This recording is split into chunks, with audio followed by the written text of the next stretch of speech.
குருர் பிரம்மா குருர் விஷ்ணு குருர் தேவோ மகேஸ்வரகா குரு சாட்சாத் பரபிரம்மா தஸ்மை ஸ்ரீ குரவே நமக. குருவே சரணம், குருவே சரணம், குலதெய்வமே சரணம். ஸ்ரீ பூர்ண புஷ்கலாம்பிகா சமேத அழகூத்த ஐயனாரே சரணம் சரணம் சரணம். திரியம்பக புராதீசம் கணாதிப சமன்விதம் கஜாருடம் அகம் வந்தே சாஸ்தாரம் குலதெய்வதம். குலதெய்வத்தின் பேரொருளால் இம்மாதம் வைகாசி மாதம் பிறப்பு பல சிறப்புகளை கொண்டவையாகும். வைகாசி என்றாலே வைணவ தலங்களில் வைகுந்த பெருமாளுக்கு வரக்கூடிய சிறப்பு ஆராதனைகள் இம்மாதம் நடைபெறும். ஆகவே வை என்பது முதலெழுத்தாகும். காசிவாசி என அழைக்கப்படும் சிவபெருமான் சிவத்தலங்களில் நடைபெறும் தீர்த்தவாரி திருக்கல்யாண வைபவங்கள் இம்மாதத்தில் நடைபெற உள்ளதால் வைகாசி வைகுந்தனுக்கும் காசி காசிவாசிக்கும் வைகாசி என இம்மாதத்தின் பெயரிலேயே இரண்டு பேருக்கும், அதாவது வைணவமும் சைவமும் ஒன்றிணைந்து வரக்கூடிய அற்புதமான ஒரு மாதமாகும். இந்த மாதத்தின் சிறப்புகள் பல உள்ளன. காலத்தின் கட்டாயம் கருதி ஒரு சிலவற்றை மட்டும் கூறிவிட்டு நாம் நமது குலதெய்வ அபிஷேக ஆராதனைகளை மற்றவையும் காண்போம்.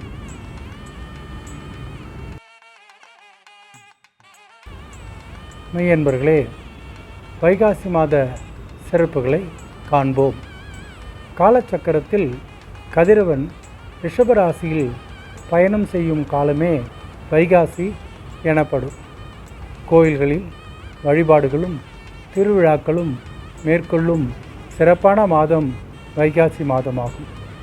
வசந்த காலத்தில் வளங்களை அள்ளி தந்திடும் மாதம் வைகாசி ஆகும். வைகாசி விசாகம் முருகப்பெருமானுக்கு உகந்த நாளாகும். தேவர்களை காக்க முருகன் பெருமான் அவதார எடுத்த தினம் வைகாசி விசாக நட்சத்திர நன்னாள் ஆகும். வைகாசியில் வைணவ கோயில்களில் பிரம்மோற்சவமும் கருட சேவையும் நடைபெறும். அதே போன்று காசிவாசியான சிவபெருமானுக்கும் சிவத்தலங்களில் திருக்கல்யாணம் தீர்த்தவாரி போன்ற சிறப்புகள் நடைபெறும். இதுபோன்று பல அவதாரங்கள் இந்த மாதத்தில் நிகழ்ந்துள்ளதாக கூறுகின்றனர். திருஞான சம்பந்தருக்கு குரு பூஜை நடைபெறும் நாளும் இந்த வைகாசியில் வருகின்றது. பல சிறப்புகளை கொண்ட வைகாசி மாத முதல் நாளில் நாம் நமது குலதெய்வத்திற்கு அபிஷேக ஆராதனைகளை சீரும் சிறப்புமாக செய்து மகிழ்ந்தோம். அக்காட்சிகளை இப்பொழுது தொடர்ந்து பார்ப்போம். வாருங்கள், நாம் குலதெய்வ கோயிலுக்குள் செல்வோம்.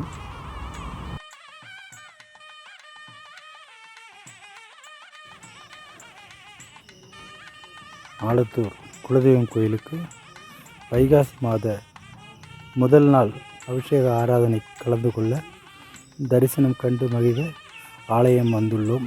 வாருங்கள், ஆலயத்திற்குள் செல்லலாம். நல்லா இருக்கேம்மா, நல்லா இருக்கேம்மா.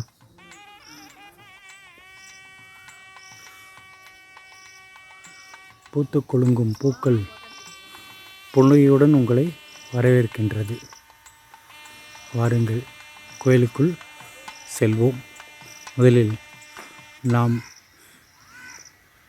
வாகனமான ஐயனாரின் வாகனமான குதிரையும் அதன் காவலர்களையும் வணங்கி மகிழ்வோம். மகிழ்ந்து உள்ளே அபிஷேக ஆராதனைகளை காண செல்வோம். வாருங்கள்.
என்ன மெய் அன்பர்களே, அபிஷேக ஆராதனைகளை கண்டு அருள் பெற்று மகிழ்ந்திருப்பீர்கள் என்று எண்ணுகின்றேன்.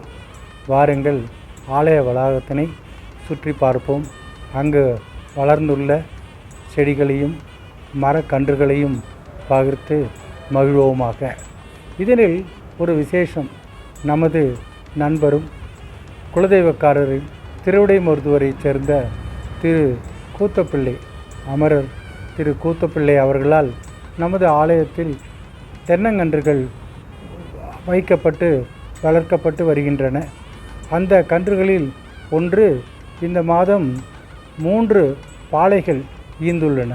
அதாவது பிள்ளை வளர்ப்பது போல் தென்னம்பிள்ளையை வளர்க்கின்றோம். பிள்ளை வளர்ந்து பெற்றோரை பாதுகாக்க வருவது போன்று நமது தென்னம்பிள்ளையிலும் அதாவது திருவிடைமருதூர் கூத்தப்பிள்ளை அவர்கள் கொடுத்து வழங்கியுள்ள அந்த தென்னங்கன்று இப்பொழுது 3 பாளைகளை ஈத்துள்ளன. அதனையும் பார்த்து மகிழ்ந்தோம். பாளை என்றால் என்ன உங்களுக்கு எல்லாருக்கும் தெரியும். அடுத்தது தேங்காய் காய்க்கும்.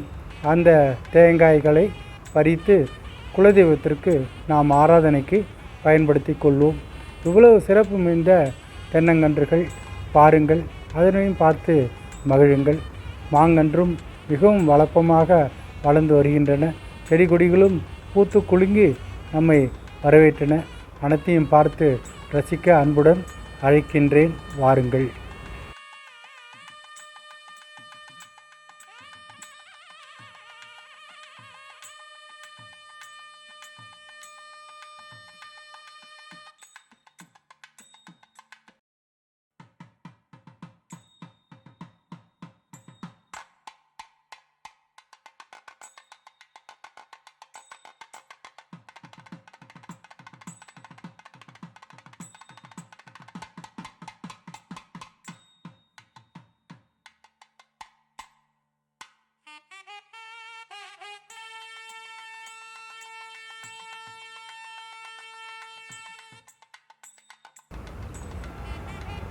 ஆலய வளாகத்தினை சுற்றி பார்த்து தென்னங்கன்று பாலை எழுந்துள்ளதையும் பார்த்து மகிழ்ந்திருப்பீர்கள்.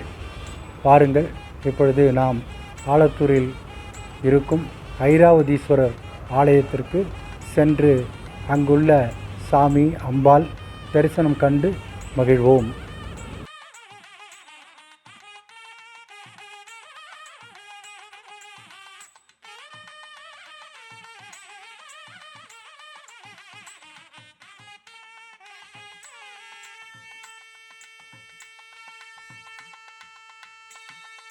இப்பொழுது நாம் ஆலத்தூர் சிவன் கோயிலுக்கு வந்துள்ளோம்.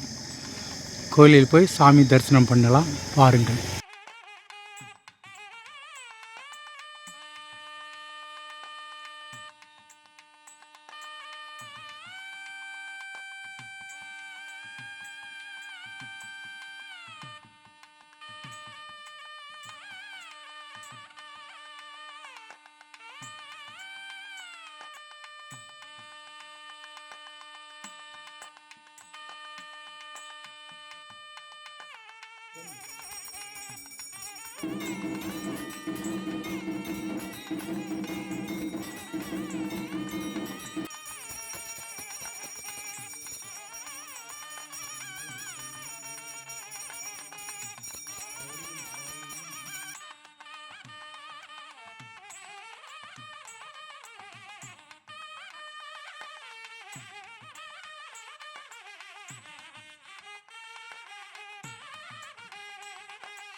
மெய்யன்பர்கள் ஐராவதீஸ்வரர் தரிசனமும், அகிலாண்டேஸ்வரி அம்பாள் தரிசனமும், பிள்ளையார் முருகர் தரிசனம் கண்டு நவகிரகத்தையும் சுற்றி பார்த்து வந்தோம். மகிழ்ந்திருப்பீர்கள் என நினைக்கின்றேன். நமது ஆலத்தூரில் உள்ள சிவன் கோயிலில் உள்ள முருகப்பெருமானுக்கு தனி சிறப்பு உண்டு. அந்த மாதிரி ஒரு முருகப்பெருமானே நீ எங்கும் பார்த்திருக்க முடியாது. அந்த அளவுக்கு காந்த ஈர்ப்பு சக்தியுடைய முருகப்பெருமான், அருளை வாரி வழங்கக்கூடிய முருகப்பெருமான். அவரை நினைத்து பலன் பெற்று மகிழ்ந்தவர்கள் பல ஆயிரம். நீங்களும் வந்து பார்க்க அன்புடன் அழைக்கின்றோம். அழகினை ரசிக்க, அழகு முருகனை ரசிக்க வாருங்கள், காணுங்கள், மகிழுங்கள், அருள் பெற்று சிறந்து விளங்குங்கள்.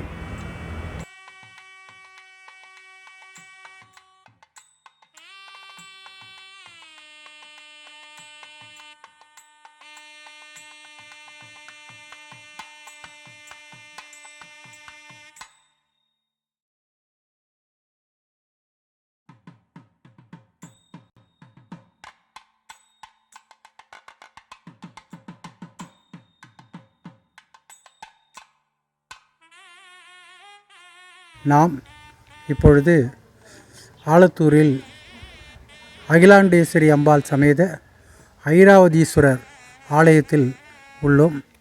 ஆலயத்தில் கும்பாபிஷேகம் கடந்த 7/4/25 அன்று மிகவும் சீரும் சிறப்புமாக நடந்தேறியது. ஊர் பஞ்சாயத்தர்கள் உள்பட நமது நண்பர் குலதெய்வக்காரர் திரு முன்னாள் படைவீரர் பாலசுப்ரமணியம் அவர்கள் உறுதுணையாக இருந்து மிகவும் சிறப்பாக இந்த கும்பாபிஷேகத்தை நடத்தியுள்ளார்.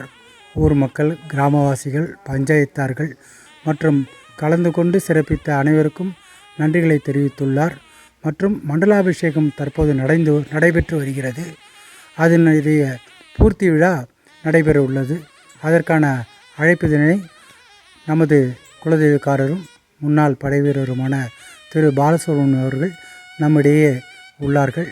அவர்களது அழைப்பினை ஏற்று அனைவரும் மண்டலாபிஷேக பூர்த்திக்கு வந்து கலந்து கொண்டு அகிலாண்டேஸ்வரி சமேத ஐராவதீஸ்வரின் ஆசீர்வாதங்களையும் அருளினையும் பெற்று மகிழுமாறு அன்புடன் வேண்டுகின்றோம். அன்பார்ந்த சிவபக்த தொண்டர்கள் அனைவருக்கும் மதிய வணக்கம். நான் ஆலத்தூர் கிராமத்திலிருந்து கே பாலசுப்ரமணியன் என்பவர்கள் பணிவுடன் பேசி கொண்டிருக்கிறது. இத்திருவாலயத்தில் 7/4/2025 மகா கும்பாபிஷேகம் நடைபெற்றது. அதனை தொடர்ந்து நடந்து வருகிறது. மண்டலாபிஷேக பூஜ்யம் பூர்த்தி என்பது வருகிற 22/5/2025 வியாழக்கிழமை காலை ஒரு 7 மணியிலிருந்து மதியம் ஒரு 11 மணி வரைக்கும் நடைபெறுகிறது. அன்பார்ந்த அனைவரும் வந்து கலந்து கொண்டு சீரு சிறப்பாக பண்ணிக்கிறோம். அதே தினத்தில் மாலை மணிக்கு இருந்து இரவு 9 மணி வரைக்கும் திருக்கல்யாணம் நடைபெறுகிறது. பெருமாள் கோயில் ஸ்தலத்திலிருந்து சீர்வரிசை கொண்டு வந்து சாமிக்கு ஊர் மக்கள் அனைவரும் சேர்ந்து செய்வதாக நிர்ணயிக்கப்பட்டுள்ளது. பஞ்சாயத்தார்கள், ஊர் மக்கள், கிராமவாசிகள் அனைவரும் ஒத்துழைத்து அவர்களின் சார்பாக உங்கள் அனைவரையும் பணிவுடன் அழைக்கிறேன். அனைவரும் கலந்து கொண்டு சீரும் சிறப்பாக இவ்விழாவினை பூர்த்தி செய்துமாறு பணிவுடன் கேட்டுக்கிறேன். மீண்டும் நன்றி, வணக்கம். சிவாலயத்தை பார்த்துவிட்டு நாம் நமது ஆலத்தூரில் பிரத்யேகமாக குடிகொண்டுள்ள மன்மதன் கோயிலுக்கு சென்று வந்தோம். பொதுவாக எங்கும் மன்மதன் கோயில் இருப்பது வழக்கம் கிடையாது. ஆலத்தூரில் இருப்பது ஒரு தனி சிறப்பான இந்த கோயிலை காணும் பாக்கியம் எனக்கு கிடைத்தது. அதனை பகிரும் பாக்கியம் கிடைத்து மிக்க மகிழ்ச்சியுற்றேன். அதனையும் பகிர்ந்துள்ளேன். பாருங்கள், மன்மதன் கோயில். மன்மதன் சிவஸ்வரூபமாக இருந்து அருள் வாரி வழங்கி கொண்டிருக்கின்றார்.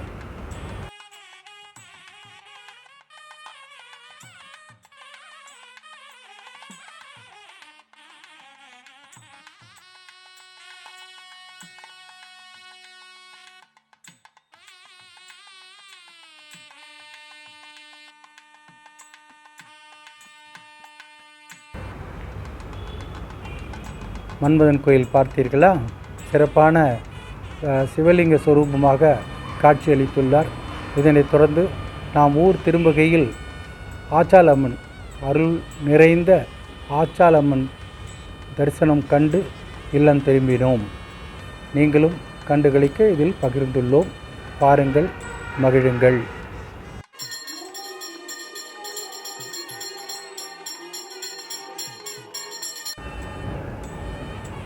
நமது குலதெய்வ ஃபோட்டோ வேண்டும் என்று பல குலதெய்வக்காரர்கள் என்னிடம் நேரிலும் தொலைபேசி மூலமும் கேட்டுக்கொண்டனர். அதன் அடிப்படையில் நாம் இப்பொழுது 3 விதமான குலதெய்வ ஃபோட்டோக்களை லேமினேட் பண்ணி உங்கள் டேபிளில் வச்சுக்கிற மாதிரியும் சாமி அறையில் வைத்து பூஜை செய்யுமாறும் செய்து வைத்துள்ளோம். அதிலையும் காட்சிப்படுத்தினோம். அது 125 ரூபா ஒரு படம்னு சொல்லியிருக்கோம். இந்த காசு நம்ம குலதெய்வ கோயிலுக்கு உள்ளது தான். இது நான் எடுக்க போகிறது கிடையாது, தொட போகிறது கிடையாது. இதில் லாப நோக்கமும் கிடையாது. அது என்ன காஸ்ட்டு அந்த ஸ்டூடியோவில் அவங்க சொன்னாங்களோ அந்த காஸ்ட்டுக்கு தான் உங்கள்கிட்ட நம்ம கொடுக்குறோம்.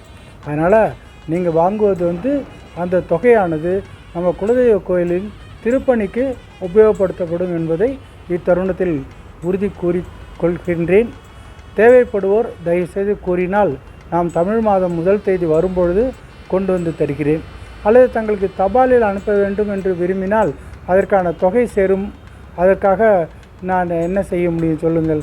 நான் 125 ரூபா குலதெய்வத்துக்கு கொடுத்துட்றேன். பாக்கி தபால்காரனுக்கு கொடுக்கறது நீங்கள் தான் கொடுக்க முடியாது இருக்கும். அதனால் தேவைப்படுவோர் தபாலில் பெற விரும்புவோர் சொன்னீங்கன்னா அதை நான் தபாலில் உங்கள் அட்ரஸ் கொடுத்தீங்கன்னா அந்த அட்ரஸுக்கு நான் அனுப்பிச்சி வைக்கிறேன். அந்த காஸ்ட்டை மட்டும் நீங்கள் பேர் பண்ண முடியாது இருக்கும். தயவுசெய்து அதை நான் சொல்கிறேன், நீங்கள் அனுப்பிச்சி விடுங்க. நான் உங்களுக்கு குலதெய்வ ஃபோட்டோ அனுப்புகிறேன். அல்லது தமிழ் மாதம் முதல் தேதி என்று நான் மறவாமல் கொண்டு வருகிறேன். அப்பொழுது நீங்கள் என்னிடம் நேரில் தொகை செலுத்தி பெற்றுக்கொள்ளலாம். ஓகேயா? ஸோ இதையும் மனசில் வச்சுங்க. குலதெய்வ கோயிலுக்கு வரும்பொழுது ஞாபகமாக படம் கொடுத்து என்கிட்ட வாங்கிக்கோங்க.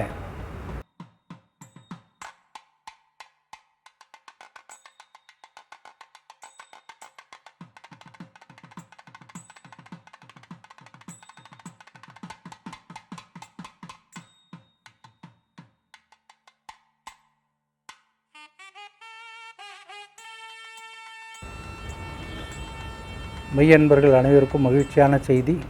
நமது குலதெய்வ கோயிலில் கும்பாபிஷேகம் முடிந்து 8 ஆண்டுகள் ஆகின்றன.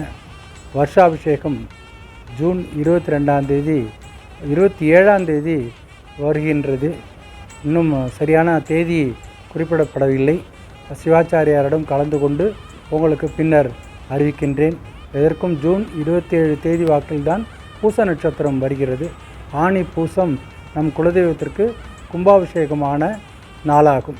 அந்த நாளில் வருடந்தோறும் நாம் வருடாபிஷேகம் மிகவும் சிறப்பாக ஹோமங்கள் வளர்த்து சிவாச்சாரியார்கள் வேத கோஷங்கள் முழங்க சீரும் சிறப்புமாக நடத்தி வருகின்றோம் என்பது தாங்கள் யாவரும் அறிந்ததே. ஆகவே இந்த மாதமும் ஜூன் மாதம் 27ஆம் தேதி என்று நினைக்கின்றேன். சரியாக தேதி பின்னர் அறிவிக்கின்றேன். தயவுசெய்து வெளியூர்கள் இருக்கும் குலதெய்வக்காரர்களும் அனைத்து குலதெய்வக்காரர்களும் அவசியம் கலந்து கொண்டு சிறப்பிக்க கேட்டுக்கொள்கிறேன். இது நாம் பங்கேற்று செய்யக்கூடிய கூட்டு பிரார்த்தனையாகும்.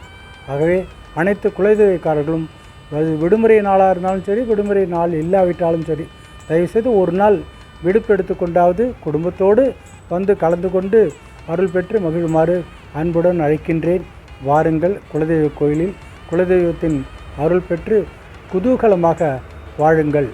அனைவருக்கும் இனிய வைகாசி மாத வாழ்த்துக்களை தெரிவித்து நன்றி பெற்று விடைபெறுகின்றேன். நன்றி, வணக்கம்.